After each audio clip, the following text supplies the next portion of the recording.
اگلا کوشچن ہے، شیخ زکریا کاندھلوی صاحب نے فضائل حج میں لکھا ہے کہ بعض لوگ ایسے بھی ہوتے ہیں کہ خانہ کعبہ خود ان کی زیارت کے لیے جاتا ہے، کیا یہ بات درست ہے؟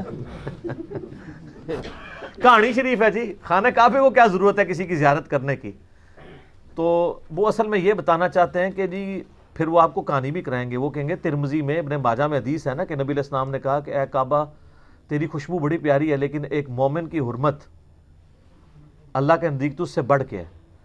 تو سر وہ ہر مومن کی حرمت بڑھ کے ہے لیکن کسی مومن کا طواف نہیں ہو سکتا.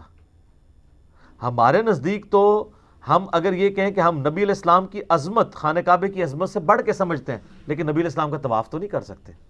شرعی حکم تو اپنی جگہ رہے گا، اینالوجیز تو نہیں بنے گی. ہمارے نزدیک نبی علیہ السلام کا مرتبہ حضرت آدم علیہ السلام سے زیادہ ہے لیکن کوئی فرشتہ نبی علیہ السلام کو تو سجدہ نہیں کرے گا. آدم علیہ السلام کو اللہ تعالیٰ نے علم منوانے کے لیے کیا، ہم بھی نبی علیہ السلام کو نہیں کر سکتے سجدہ.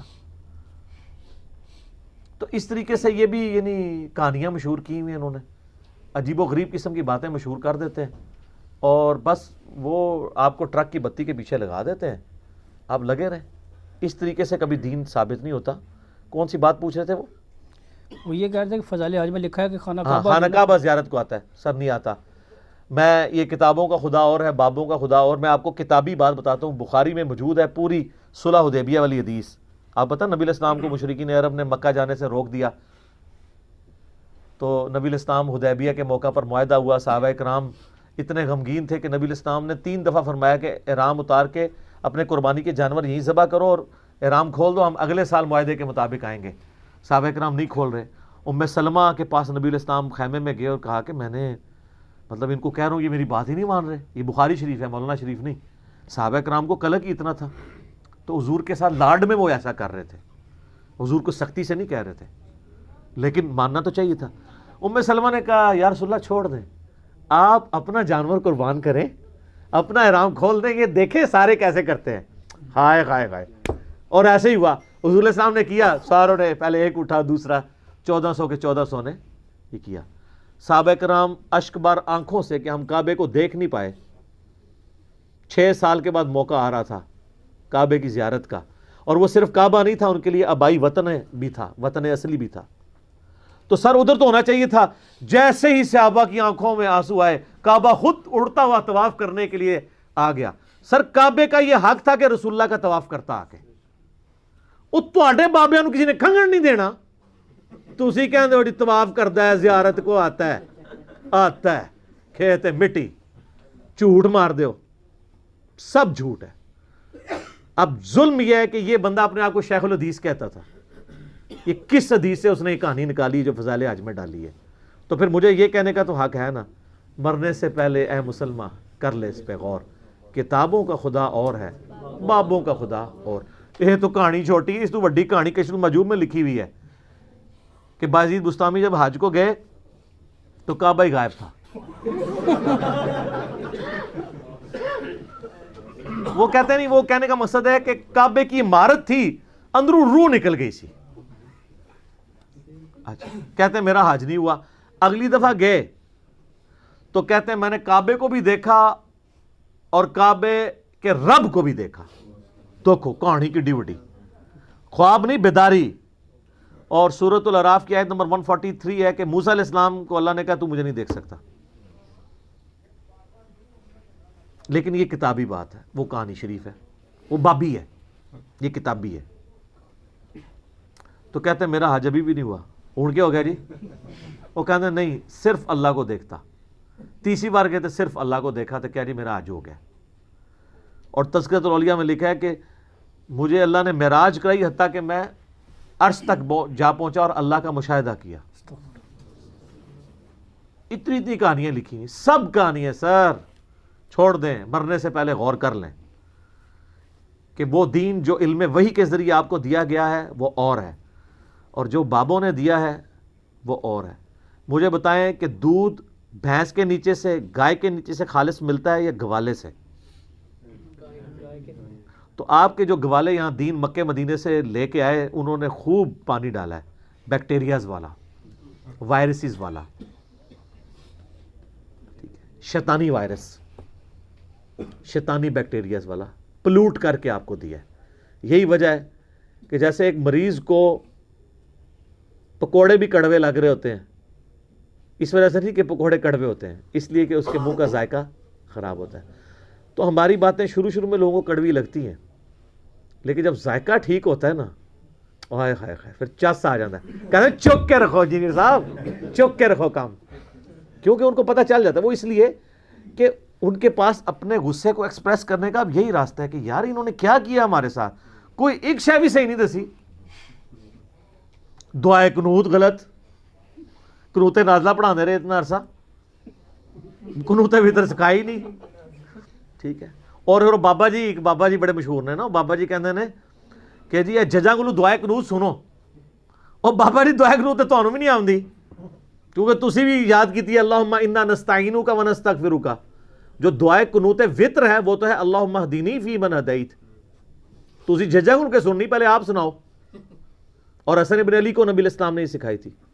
سب کچھ کہانیاں ہیں, اللہ نے پردے رکھے ہوئے ہیں ان کے, لیکن آخرت میں تو پھر قسمت والوں کے ہی پردے رکھے جائیں گے. جو گمراہی کے پیشوا ہیں وہ تو نہیں بچتے, یہ تو ذہن میں رکھیں گے. ٹھیک ہو گیا جی, صحیح بات ہے, جزاکم اللہ خیرہ.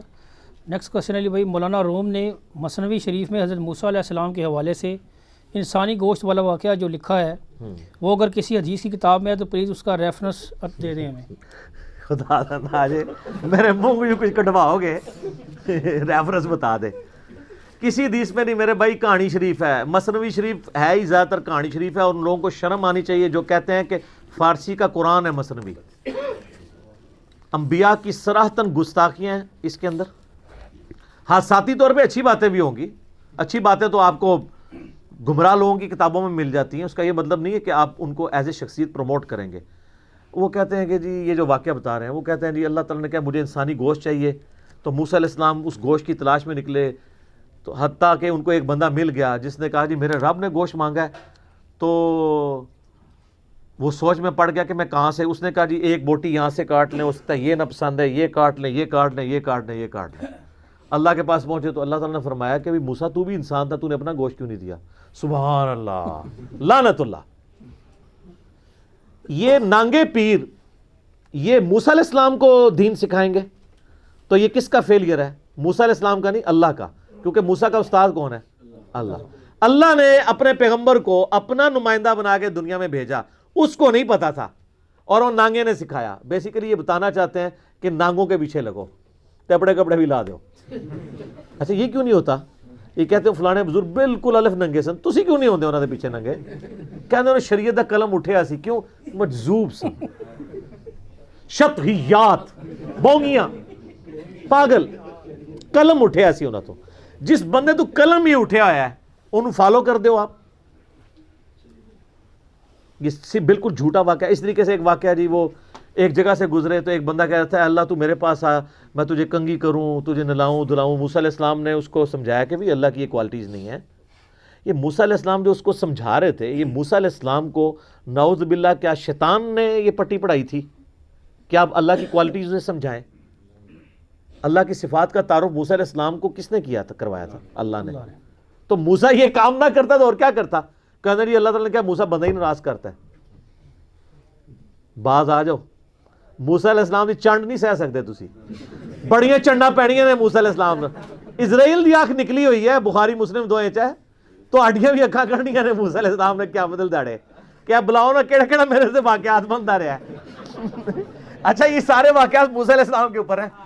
یہ اس لیے ہے کہ موسیٰ علیہ السلام بنی اسرائیل کے پیغمبر تھے. بنی اسرائیل میں اسرائیلی روایتیں اس طرح کی جھوٹی ملتی ہیں. اے تفا پیا نا تو انہوں موسیٰ علیہ السلام دا لگ سمجھ جانی سے, تو اس تو پہلے میری ہلکی جی ہے تفی کھا لو کہ مرنے سے پہلے اے مسلمان کر لے اس پہ غور. کتابوں کا خدا اور ہے, بابوں کا خدا اور. بنی اسرائیل میں بھی بنی ہوئی تھی کیا جی؟ او یار چھڑ دے او بھائی, کہانی نہ کراؤ, اگے چلو جی. نیکسٹ کوشچن ہے, بعض بزرگوں کا دعویٰ ہے کہ درود شریف کی کثرت کرنے والے کا کفن مرنے کے بعد بھی میلا نہیں ہوتا. اگر یہ بات درست ہے تو روزانہ کتنی مرتبہ پڑھنے سے یہ فضیلت حاصل ہو سکتی ہے؟ سر یہ اگر کوئی وظیفہ ہو بھی نا اور آپ پڑھ بھی لیں تب بھی یہ نہیں مانیں گے, اس لیے جب تک آپ ان کے فرقے میں نہ آئیں. یہ کہتے ہیں بقیہ غرقت میں جو دفن ہے وہ جنتی ہے، تو بریلویوں سے کہیں کہ شیخ زکریا کاندلوی بقیہ غرقت میں دفن ہے مدینہ شریف میں، فضائل اعمال والے، وہ کہیں گے وہ تے پاویں جتنے مرضی دفن ہوئے۔ تو فضیلت تو یہ کبھی بھی نہیں حاصل ہو سکتی، یہ فضیلت حاصل کرنے کے لیے پہلے آپ کو فرقے میں آنا پڑے گا ان کے۔ الیاس قادری صاحب کے پیر و مرشد ضیاء الدین مدنی بھی بقیہ غرقت میں دفن ہے، تو یہ دیوبندی ان کو جنتی مان لیں گے؟ ناٹ ایٹ آل، کبھی نہیں مانیں گے۔ یہ بالکل کہانی ہے، کفن میلا نہیں ہوتا۔ کسی کو اگر زوم ہے نا اس طریقے سے ہو جائے، یہ اللہ نے صرف نبیوں کا پروٹوکول رکھا ہے۔ ابو داؤد میں حدیث ہے کہ اللہ تعالیٰ نے مٹی کے لیے حرام کیا ہے کہ نبیوں کے جسموں کو کھائے، یہ صرف نبیوں کا پروٹوکول ہے۔ نبیوں کے علاوہ بھی صحابہ کرام میں جس کے لیے اللہ چاہے تو ہو سکتا ہے، جس کے لیے نہ چاہے تو نہیں ہو سکتا۔ صحیح بخاری میں 1390 نمبر 1390 ہے کہ حضرت عمر کا پاؤں آلموسٹ 70 سال کے بعد حجرہ عائشہ کی دیوار گرنے سے باہر نکل آیا، پھر ان کو دوبارہ دفنایا گیا تو وہ سلامت تھا۔ لیکن کئی صحابہ ہیں جن کو رومن امپائرز کی جنگوں میں کڑاہوں میں جلایا گیا، ان کے روسٹ ہو گئے۔ وہ کتنے صحابہ کا مسئلہ ہوا، خود حمزہ ابن عبد المطلب کا مسئلہ نہیں کیا گیا غزوہ احد کے موقع پر، تو کوئی لاش کی حفاظت نہیں ہوئی ہے۔ کفن میں کہتا ہوں ان کو چھوڑ دیں، تمہارے جو بزرگ میرے بھائی آپ زندہ ہیں نا، جب یہ مر جائے نا ان کی لاش ذرا ایک ہفتے کے لیے چوک میں رکھو، پھر دیکھتے ہیں کفن میں سے بو آتی ہے کہ نہیں اور میلا ہوتا ہے کہ نہیں۔ ہاں کفن میلا نہیں ہوگا اگر سائبیریا میں دفنا دیا جائے 1000 سال تک بھی کچھ بھی نہیں ہوگا، ادھر تے ہوئے گا بھائی، ڈیکمپوزیشن شروع ہو جائے گی، یہ نیچرل پروسیس ہے۔ اور ان کے لیے پھکی یہ ہے کہ صحیح بخاری میں کتاب الجنائز چیپٹر میں حدیث موجود ہے، اما عائشہ کہتی ہیں جب حضرت ابو بکر کی موت کا وقت قریب آیا، انہوں نے مجھے بلا کے کہا کہ بیٹی یہ بتاؤ کہ نبی علیہ السلام کتنی سال کی عمر میں فوت ہوئے تھے؟ ان کا 63 سال۔ تو ان کا بیٹا میری کتنی عمر ہوئی ہے؟ ان کا 63 سال۔ ان کا نبی علیہ السلام کس دن فوت ہوئے تھے؟ انہوں نے کہا منڈے کے دن۔ تو ان کا آج کون سا دن ہے؟ ان کا منڈے کا دن۔ تو انہوں نے کہا کہ میں اللہ سے امید کرتا ہوں کہ میں بھی آج ہی مروں گا۔ اللہ کا شکر ہے اس دن نہیں مرے، اگلے دن مرے، بخاری میں موجود ہے۔ علم غیب ختم، اس پہ میرا کلپ ہے حضرت ابو بکر کا علم غیب۔ سر ابو بکر تو اڈا کیڑا ولی ہے تہاڈا؟ آؤ نا لے کے آؤ نا، یہ بخاری شریف ہے وہ کہانی شریف ہے، بزرگاں پہلے ہی دستا، او تہاڈے بزرگ ہن نہیں دس سکتے، میں فارمولہ لکھ کے دیا نا، اینج بھی تکتے رہن قیامت تک نہیں پڑھ سکتے، سمجھنا تو دور دی گل ہے، ریسائٹ نہیں کر سکتے مکینیکل انجینئرنگ دا فارمولہ، پرانیاں گلاں، پرانے بزرگ، پرانے فرقے، ٹھیک ہے۔ ہوں تو میں نے کہنا 40ویں انہاں دی برسیاں بھی ہو چکی ہیں، ختم اللہ کے فضل سے۔ کفن میلا نہیں ہوتا، انج نہیں۔ اچھا اسی بخاری کی حدیث میں آگے موجود ہے کہ سیدہ عائشہ نے جب کہا نا میں آپ کے لیے کفن ارینجمنٹ کرتی ہوں، تو انہوں نے کہا نہیں مجھے میرے انہی کپڑوں میں دفنانا، کفن تو زندہ بندے کی ضرورت ہے، مردہ کا کفن تو پیپ اور یہ گلی سڑی ہڈیوں کا حصہ ہی بننا ہے۔ تو حضرت عائشہ نے کہا کہ حضرت آپ نے اپنی گستاخی کر دی ہے۔ یہ کہہ دیں گے حضرت ابوبکر نے عاجزی کی، بالکل عاجزی کی، میں بھی مانتا ہوں، میرا عقیدہ ہے کہ ان کا جسم سلامت ہوگا، لیکن انہوں نے امت کو یہ عقیدہ بتا دیا کہ کفن میلا نہیں ہوتا، عقیدہ غلط ہے، جس کو اللہ تعالیٰ چاہے گا اس کو۔ اور پھر دوسرا اس کفن کی تو آپ کو ضرورت نہیں ہے، جنتی کفن، ٹھیک ہے۔ صحابہ کرام کے ساتھ کیا کچھ نہیں ہوا، لیکن وہ اللہ کی جنتوں میں ہے۔ سر ایک ایک قبر میں کتنے کتنے مردے دفنائے گئے ہیں غزوہ احد کے موقع پر، یرموک میں، قادسیہ میں، ٹائم ہی نہیں تھا اتنا کہ علیحدہ قبریں کھودی جائیں، قبروں لاش پہ لاش رکھی گئی علیحدہ، ان بیچاروں کو مزار کیا ملنے ہیں، ان کی تو قبریں ہی نہیں پتا، گمنامی میں مر گئے ہیں۔ کہنا جی بزرگاں دی قبریں تے رش ہوندا ہے۔ تو پھر میں یہ پوچھتا ہوں کہ قرآن حکیم میں جن 25 انبیاء کے نام آئے ہیں، یہ 25 مزار ذرا مجھے نکال کے ثابت کریں، جن کے مزارات کا ایڈریس ہی معلوم نہیں ہے، تو وہاں رش تو نہیں ہوگا۔ تو کیا وہ مقبول بارگاہ نہیں تھے؟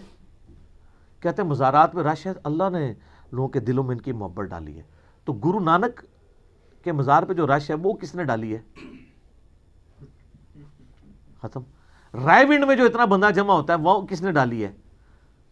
اور ملتان میں جمع ہوتا ہے، رائے ونڈ والوں سے پوچھیں کہ ادھر کس نے ڈالی ہے؟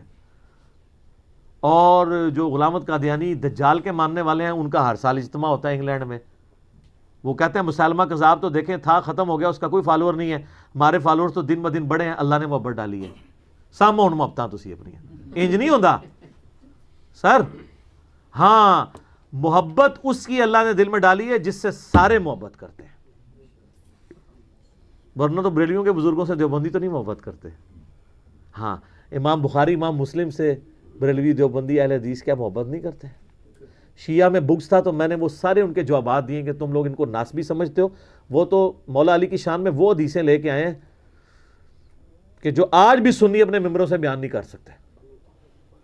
تو میں نے ثابت کیا ہے, اس پہ میرے کئی کلپس ہیں. تو یہ ساری کہانیاں ہیں, کوئی کفر وغیرہ والا معاملہ نہیں ہے. اگر کسی کو زوم ہے تو اندر تو چھوڑ دو, باہر رکھ کے ذرا بچا کے بتاؤ, کچھ بھی نہیں ہوگا. وہ کس کو اللہ پروٹوکول دے دے, اور جس کو پروٹوکول نہ ملے یہ اس کے بزرگ نہ ہونے کی دلیل بھی نہیں ہے, کیونکہ اللہ نے کہیں یہ وعدہ نہیں کیا. ورنہ تو یہ حدیث ہونی چاہیے تھی کہ اللہ تعالیٰ نے انبیاء, اولیاء, صحابہ, تابعین, تبع تابعین کے لیے حرام کیا ہے کہ جسموں کو مٹی کھائے.